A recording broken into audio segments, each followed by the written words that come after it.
The movie opens up with Thor's ship from Thor Ragnarok being attacked by Thanos. Hulk, Thor, Loki, and Heimdall all attempt to thwart the tyrant from Titan, and all fail, with Heimdall sending Hulk back to Earth.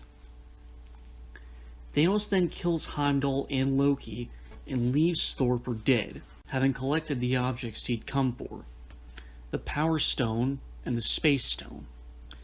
We then follow Hulk as he crashes through the window of the NYC Sanctum Sanctorum and reverts to Bruce Banner, who warns Doctor Strange and Wong of the oncoming threat. Strange in turn approaches Tony Stark to explain what Thanos wants, that being the 6 Infinity Stones, 2 of which he now has. With the power of all 6 stones, Thanos would be able to accomplish his goal, eliminating half of all life in the universe.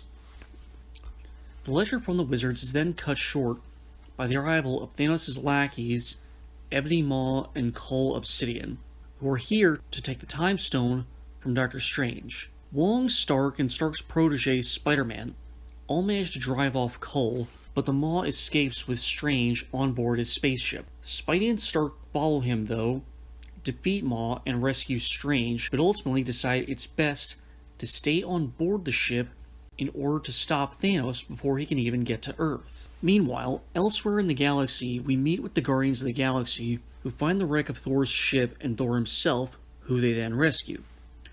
Once rescued, Thor comes to the conclusion that even after unlocking his full power, he was still no match for Thanos, and thus, in order to defeat Thanos, he would need a new weapon to replace his now destroyed hammer. Thor then heads off to a world called Nidavellir to forge his new weapon, with Rocket Raccoon and Groot as his new companions, while the rest of the Guardians head to nowhere to meet a man called the Collector, who'd been entrusted by Asgard to protect the Reality Stone. We then move back to Earth, with Wanda, the Scarlet Witch, having a romantic affair with the Vision in Scotland. Vision tries to offer Wanda the chance to just stay with him instead of going back to the other Avengers in refuge. But before she can accept her decline, Vision is attacked and nearly killed for the Mind Stone by another of Thanos' minions, Corvus Glaive. Wanda tries to protect Vision, but is herself attacked by Corvus' lover,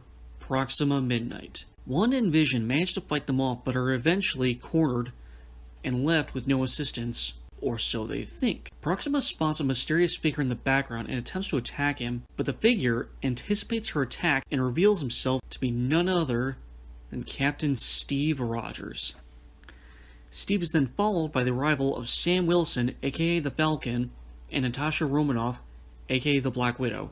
Now outnumbered 5-2, Proxima and Corvus make a tactical retreat. Realizing that they'll need more help to protect Vision's stone, the 5 of them return to Avengers HQ and are greeted by Bruce Banner along with Rhodey, aka War Machine, who welcomes them home. The team then discuss what to do to protect Vision from Thanos, and Vision suggests that he simply be killed in order to destroy the stone, but Bruce counters that all they need to do is remove it and then destroy it.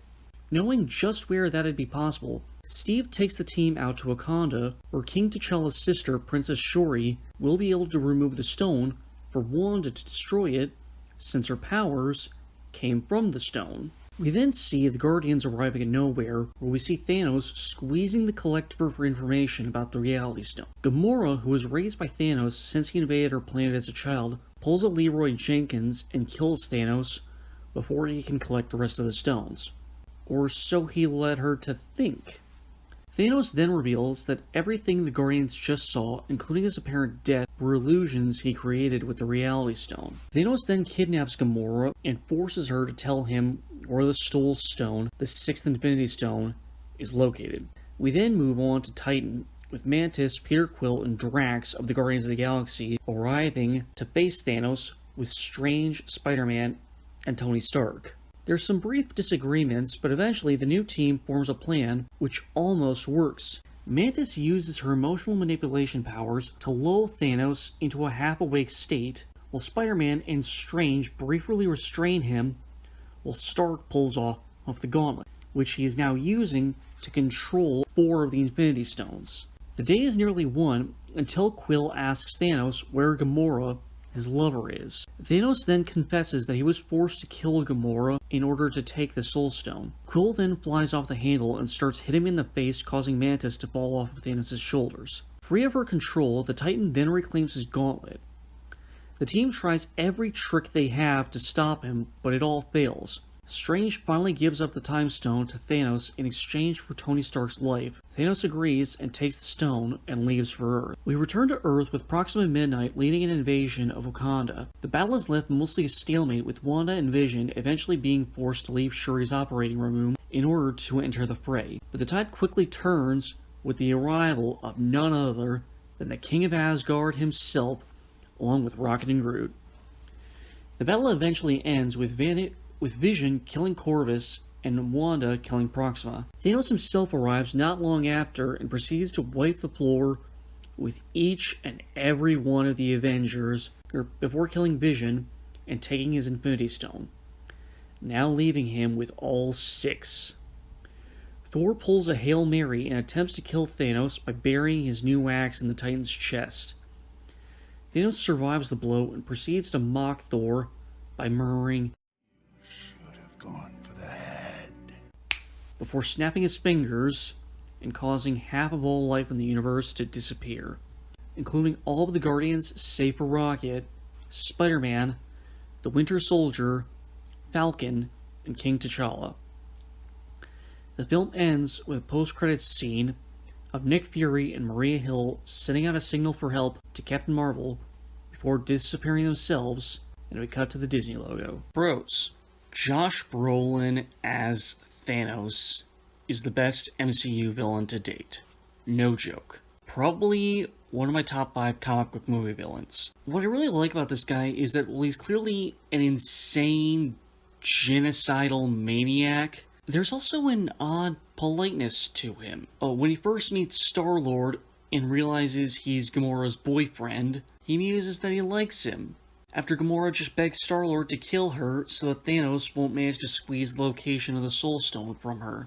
When he thoroughly wrecks Tony Stark on Titan, he says that he admires him and hopes that the half of humanity that survives will remember him. You have my respect, Stark. When I'm done, half of humanity will still be alive.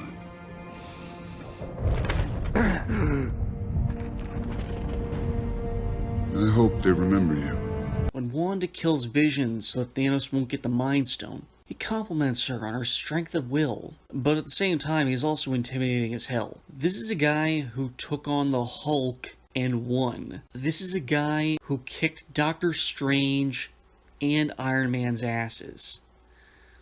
Isn't just plain as an intimidator, as just plain someone who tries to incite fear. The scene where the Guardians find him on Nowhere, and they see him pressing his gigantic boot against the Collector's chest, while mocking him for being a greedy little hoarder, it's good stuff. And the absolute most intimidating thing about him is the fact that Thanos genuinely believes that wiping out half of the universe's population is for the greater good. He's so hell-bent on genocide because he honestly thinks that if he doesn't kill half the universe, the entirety of the universe will slowly kill itself. Chris Hemsworth Thor is the best he's ever been. This is the first time Thor has ever really felt like a god to me. In all the other films, save for maybe Ragnarok, Thor has always come up as just a prince with some kick-ass superpowers. Here, though, the scale of Thor's power really does seem genuinely biblical. Personality-wise, I like how his whole motivation boils down to, what more could I lose? A quarter, if not half of his people are now dead. His brother is dead. His father was dead before this film even started. His mother was dead before his last film even started. His best friend died right before his brother did. All Thor has now is vengeance and the hope that he can save his adopted home from a maniac. Benedict Cumberbatch's Doctor Strange was really good in his solo movie, but here I'd say he definitely tops himself. Strange is a seasoned veteran now, which lets him show off all kinds of epic powers, such as one instance where Thanos creates a black hole and directs it towards Strange, and then Strange turns Thanos' attack into butterflies. And performance-wise, the fact that most of Benedict's scenes are him bouncing off of RDJ is a great benefit to him. Strange and Tony Stark's trading of barbs is perhaps some of the best dialogue of the film, save for protecting your reality, douchebag. Zoe Saldana's Gamora has a limited role here, but her scenes with Thanos and Star-Lord are all fantastic. You completely buy her hatred for her quote-unquote father and her love for her boyfriend. And the moment where she thinks Thanos is finally lost is my favorite scene, because you can just feel the pure joy she has in that moment when she thinks that the universe will finally be spared from the Mad Titan's misaimed wrath. It's a really good moment. Tony Stark is the coolest he's ever been since the first Iron Man movie. His new armor has every trick you can possibly think of.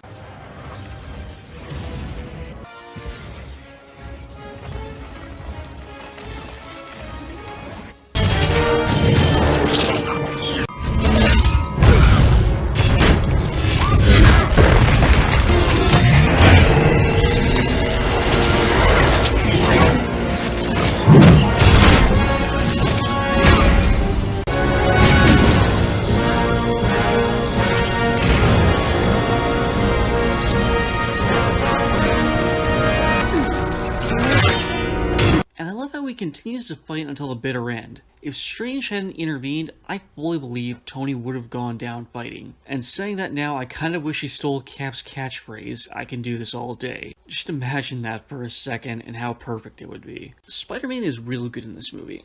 I actually think the MCU's take on Spidey gets a little too much flack from some people. He's not my favorite version ever, but I still think he's a completely valid interpretation. And he sums up his reason for being here perfectly on board Thanos' ship. You can't be the friendly neighborhood Spider-Man if there's no goddamn neighborhood. Chris Evans' Captain America is not here enough, but honestly, he's perfect. I like the small moments between him and T'Challa, him and Bucky, and him and Vision. And that moment from the trailer with him grabbing Thanos' gauntlet and screaming bloody murder as he tries like hell to force his hand to not make a fist is just as epic in context. And I really do appreciate the fact that, contrary to Thanos' philosophy of needs of the many outweigh the needs of the few, even if the needs of the many involve killing the few, Cap, on the other hand, says we don't trade lives. We're not going to sacrifice any one person to stop this threat. We will find a way to save as many people as we possibly can, because god damn it, that's our job. Bradley Cooper is terrific here as Rocket. I like how even if he's still the same jerk from the first two Guardians movies... Why are we doing this again? It's a distress signal, Rocket. Someone could be dying. I get that, but why are we doing it? He also has some emotional maturity now. Like when he asks Thor if he's ready to take on Thanos again, and when Thor finally says he doesn't have anything left to lose, Rocket murmurs to himself that he has a lot that he could stand to lose. He's not interested in losing anything. Even if he'd never say it to anyone but Groot's face, he really does care about his friends in the Guardians of the Galaxy. I'm of two minds about Bruce Banner's character arc in this movie. On the one hand, I really do wish we actually got to see some more Hulk action, but on the other hand, I do like the idea in execution. I don't necessarily like what the Russos said the idea is, but I like what the idea comes off as. Thanos beat the Hulk so badly that he is now terrified to fight.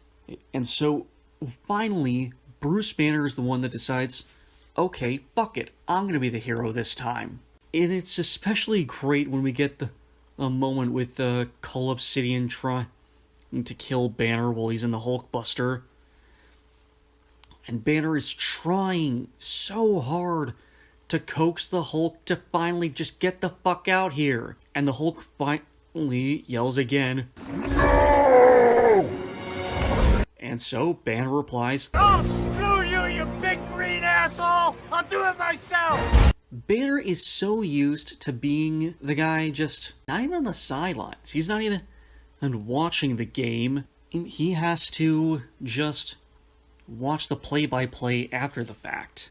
Whereas here, he's an active participant. And I like the fact that we actually do get to see Bruce Banner, again, be the hero for once. Irish actor Tom Vaughan Lawler is fantastic as Ebony Maw, and is probably the best comic book movie henchman since Faora in Man of Steel. He has this very posh, high-pitched voice that contrasts wonderfully with Josh Brolin's blunt baritone. And his power set makes for some really fun stuff, for a really fun wizard battle between him and Doctor Strange in the start of the movie. There's a lot of other characters in this movie, but to sum it up, those are the ones who stood out to me the most. The score by Alan Silvestri is wonderful and is used to brilliant effect, with the standout moments being Thor's arrival on Earth, Cap's first appearance in the movie, and the entire scene on the ship at the start of the movie. The sad violins when Loki dies. It's all so good. Cons. The movie does not do enough to state why Thanos' plan is wrong. It does repeatedly and correctly assert that his plan is genocide and that it's immoral, but it does nothing to explain why his plan is fucking stupid. When you have something like Zod in Man of Steel, his motivation is simple. I exist to protect Krypton and ensure Krypton's future. There is no Krypton now, but the key to recreating it is here on Earth, so we'll remake Krypton on Earth. Who the hell cares about the humans that already live here? Thanos' plan not making sense isn't a problem in and of itself. In fact, that's probably why he's so terrifying. He's fanatically dedicated to this nonsensical course of action. Damn anyone who says otherwise. But no one else points out that with his power, you could just as easily double the universe's resources instead of having its population. And no one ever tries to point that out. They all immediately jump to, your plan is genocide, what the hell is wrong with you? Nobody ever points out, okay, your plan is not only wrong, it doesn't make sense. And so with that power, you could do something to prevent loss of life, but instead, you're going to create more loss of life to prevent.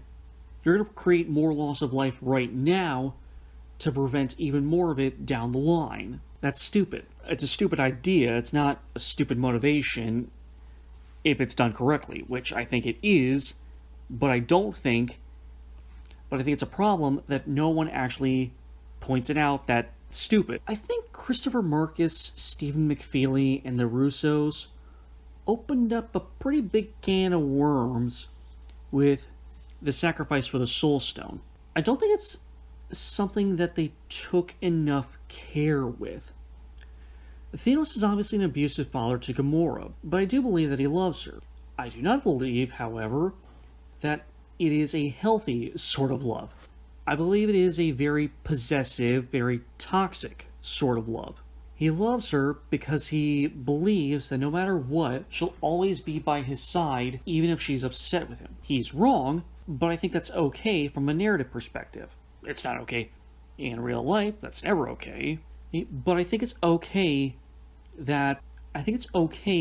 for a character to be wrong in a story. And I think it's fine if the Soul Stone believes that Thanos loves Gamora, but what I think would have made this just a little bit more than fine is if the Red Skull explained that it doesn't have to be true love.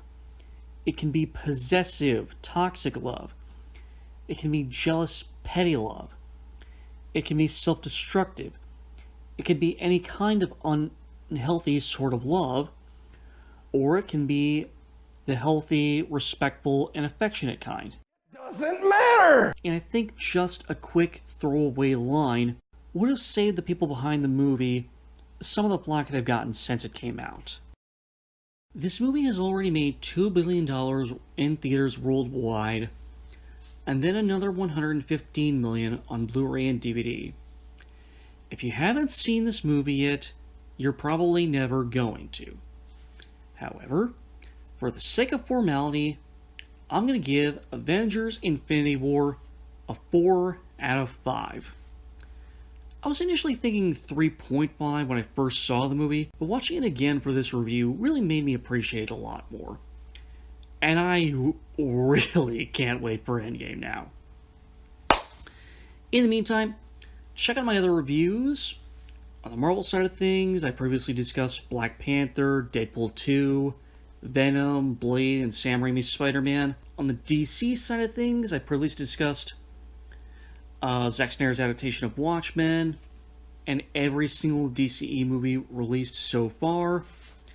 Everything from Man of Steel, to Batman v Superman, to Justice League, to Suicide Squad, to Wonder Woman, to Shazam, to Aquaman. I've chatted a little bit about stuff outside the movies also, like the original Watchmen graphic novel by Alan Moore, and the video game Marvel Ultimate Alliance, which Disney and Nintendo will be releasing a Part 3 to in the very near future, so keep your eyes out for that. And outside of the big two, I also recently talked about the film adaptation of the manga/anime series Alita Battle Angel, and the new Hellboy movie that just came out this month. Links to all of those reviews will be in the description below. Thank you all for watching. I hope you've enjoyed this review. Please like it and subscribe to my channel. Have a great day, everyone. Woodstock out.